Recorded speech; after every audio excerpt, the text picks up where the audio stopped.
अस्सलाम वालेकुम नाज़रीन, आज हम बात करेंगे सानेहा मॉडल टाउन के हवाले से। नाज़रीन, 17 जून 2014 का दिन पाकिस्तान की तारीख का स्याह तरीन दिन था। आज भी 17 जून है, 2023 है। 9 साल इस वाक़े को बीत गए जिसको एक हादसे का रंग देने की कोशिश की गई, और उस टाइम पर भी यही गवर्नमेंट थी जो आज का दौरे हुकूमत हमारा चल रहा है। मियाँ बरादरान, नवाज़ शरीफ और शहबाज शरीफ की हुकूमत। 2014 में जब ये सानेहा पेश आया तो इसको एक हादसे का रंग देने की कोशिश की गई। नाज़रीन, 9 साल बीत गए मगर सानेहा मॉडल टाउन के लवाहिकीन को इंसाफ नहीं मिल सका। इसके अलावा अगर हम उस सानेहे में जितने लोग शहीद हुए उनकी बात करें तो मॉडल टाउन के सानेहे में 2 ख़वातीन समेत 14 अफराद को शहीद कर दिया गया, और उसके अलावा 100 से ज़ायद अफराद पर एक हुकूमती इदारे पुलिस की जानिब से और हुकूमत के ऑर्डर के मुताबिक और हुकूमत की इमा पर आम शहरियों पर गोलियां बरसाई गईं, और 100 से ज़ायद अफराद को इसमें ज़ख्मी किया गया और 14 अफराद इसमें शहीद हुए। नाज़रीन, इसको हादसे का रंग तो दिया जाता है मगर ये आप सब भी जानते हैं और हम भी जानते हैं कि ये एक सोची समझी साजिश थी और जिसका नतीजा सानेहा मॉडल टाउन था। नाज़रीन, अब हम इस पहलू पर बात करेंगे कि इसको हादसा तो कहा गया लेकिन ये एक सोची समझी साजिश कैसे थी, उस हवाले से हम बात करेंगे कि 2014 में जब डॉक्टर ताहिरुल कादरी की जानिब से एक 10 नकाती इनकलाबी प्रोग्राम कौम के सामने पेश किया जाता है जिसमें लाकानूनियत, महंगाई और करप्शन के ख़िलाफ़ डॉक्टर ताहिरुल कादरी का जो एक प्लान था कि वो एक तहरीक चलाएंगे, वो प्लान अवाम के सामने रखा जाता है। और जो उस टाइम की हुकूमत थी, शहबाज शरीफ की हुकूमत, वो बुखलाहट का शिकार थी और उन्होंने अपने ओछे हथकंडे इस्तेमाल करने शुरू किए गए और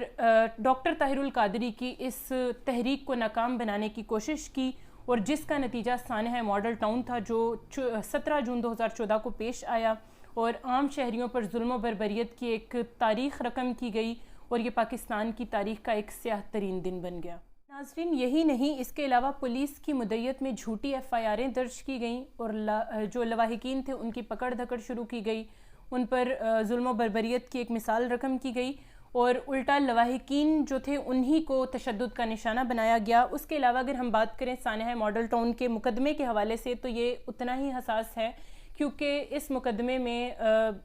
नवाज़ शरीफ और शहबाज शरीफ की हुकूमत मुलव्वस थी, और जो उस टाइम के अफसरान थे वो हुकूमत के ज़ेरे असर होने की वजह से उन्होंने इस केस को ढील दिए रखी और ना तो मुकम्मल तौर पर तफ्तीश की गई, और यहाँ तक कि जो लवाहिकीन के जो शुहदा के लवाहिकीन थे उसके अलावा जो चशमदीद गवाह थे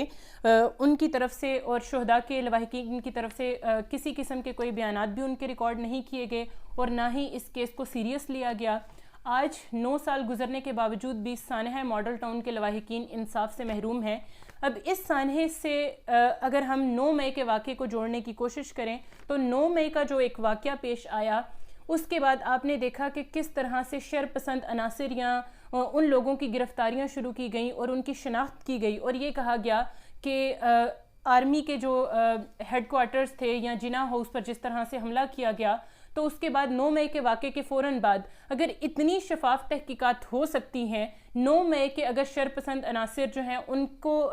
पॉइंट आउट करके या उन लोगों को अगर हम गिरफ्तार कर सकते हैं, तो फिर यहाँ पर एक सवाल उठता है कि इतनी शफाफियत अगर 9 मई के वाक़े को लेकर हो सकती है तो फिर 17 जून 2014 के वाक़े के हवाले से आज तक लोग इंसाफ से महरूम क्यों हैं और आज तक इदारों पर तनकीद क्यों होती है, आज तक उनके लवाहिकीन इंसाफ से क्यों महरूम हैं। नाजरीन, ये खुलम खुला तजाद है जो वाज़ेह है ये चीज़ के एक जिना हाउस पर या कोर कमांडर हाउस पर जो हमला हुआ उसके नतीजे में एक गिरफ्तारियों का सिलसिला जो था वो शुरू हुआ, और 9 मई के वाक़े के बाद लोगों में एक खौफो हरास की लहर दौड़ी और लोग अब डरते हुए कुछ कह नहीं पाते क्योंकि अभी मुसलसल जो है गिरफ्तारियों का एक सिलसिला जारी है। लेकिन अगर हम सानेहा मॉडल टाउन के हवाले से बात करें तो उस सानहे पर आज तक ना किसी ने आवाज़ उठाने की कोशिश की गई, किसी हुकूमत की तरफ से कोई कोशिश नहीं की गई कि उनके लवाहिकीन को इंसाफ दिलवाया जा सके।